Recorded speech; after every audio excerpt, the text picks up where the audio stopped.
શું તમારે ઇંગ્લિશ દારૂ પીવો છે કે દેશી દારૂ પીવો છે? હા, તમે જે સાંભળી રહ્યા છો એ વાત સાચી છે.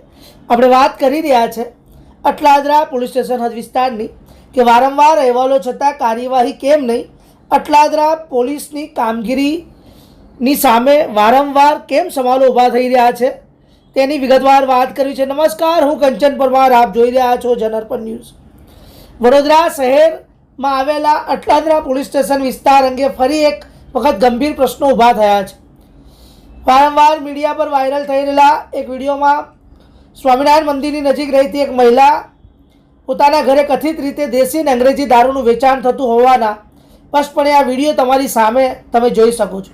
આની પહેલાં પણ અમે બિહારી નામના બુટલેગરનો ઇંગ્લિશ દારૂના ધંધાનો વિડીયોના 2 અહેવાલો આ જ અટલાદરા પોલીસ સ્ટેશનમાં હમણાં 2 દિવસ પહેલાં જ પ્રકાશિત કર્યા હતા.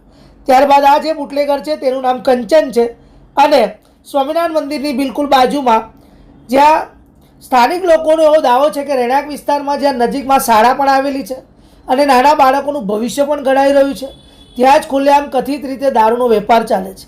વિડીયોમાં દારૂ વેચાણ હોવાનો દાવો તમે જુઓ કે વિડીયોના માધ્યમથી સ્પષ્ટપણે જોવા મળી રહ્યો છે. અત્યાર સુધીમાં કોઈ અસરકારક પોલીસ દ્વારા કોઈ કાર્યવાહી કરવામાં આવી નથી. જનઅર્પણ ન્યૂઝ દ્વારા અગાઉ પણ અટલાદરા પોલીસ સ્ટેશન વિસ્તારના કથિત બુટલેગરો અંગે સતત અહેવાલો પ્રકાશિત કરવામાં આવ્યા હતા.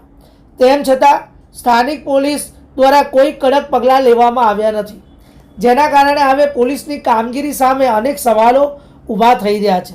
સ્થાનિક લોકોમાં એવી પણ ચર્ચા છે કે જો આક્ષેપો સાચા હોય તો વડોદરા શહેરની વિવિધ પોલીસ એજન્સીઓ જેમ કે પીસીબી, ડીસીબી, એસઓજી અને એલસીબી આ પણ સમગ્ર મામલે મૌન કેમ છે? હવે લોકોની માંગ છે કે જો સ્થાનિક સ્તરે અસરકારક કાર્યવાહી ન થઈ રહી હોત તો ગાંધીનગરની સ્થિત સ્ટેટ મોનિટરિંગ સેલ એટલે કે વિજિલન્સ દ્વારા નિષ્પક્ષ તપાસ કરી જો કાયદાનું ઉલ્લંઘન થયું હોય તો જવાબદાર પોલીસ કર્મચારીઓ સામે પણ કડક કાર્યવાહી કરવામાં આવે તેવી પણ હવે લોકચર્ચામાં માંગ ઊભી થઈ રહી છે. હવે જોવાનું રહેશે કે વડોદરા પોલીસ કમિશનર અને ઉચ્ચ પોલીસ અધિકારીઓ આ સમગ્ર મામલાની નોંધ લઈને તપાસના આદેશ આપે છે કે નહીં, અને જો વિડીયોમાં કરાયેલા આક્ષેપો સાચા સાબિત થાય તો જવાબદારો સામે કાયદેસરની કાર્યવાહી કેટલી ઝડપથી થાય છે તે પણ હવે જોવાનું રહ્યું. કારણ કે આ બુટલેગરો એટલે પહેલવાન છે કારણ કે તેના પર અટલાદરા પોલીસના 4 હાથ છે. અટલાદરા પોલીસ સ્ટેશનમાં હમણાં જ વિજિલન્સ દ્વારા લાખો રૂપિયાનું કન્ટેનર દારૂ ભરેલું ઝડપી પાડવામાં આવ્યું હતું અને ત્યારબાદ અમે સતત અહેવાલોમાં બતાવી રહ્યા છે કે અટલાદરા પોલીસ સ્ટેશનમાં આટલા ધંધા છે. આગળના અહેવાલમાં અમે તમને વિસ્તાર વાઇઝ નામ સાથે અને સમગ્ર વિસ્તારમાં કેટલા દારૂના ધંધા છે તે પણ અમે તમને બતાવીશું. બીજી વાત એ છે કે ત્યાં ધાર્મિક સ્થળ બીએપીએસ સ્વામિનારાયણનું મંદિર જે ઐતિહાસિક છે, જે વિશ્વમાં નામ ગુંજતું છે, એવા મંદિરની બાજુમાં જ આવા દારૂના ધંધા ધમધમી રહ્યો ત્યારે વડોદરા શહેરની પોલીસ ઉપર ખરેખર ગંભીર સવાલો ઊભા થતા હોય છે.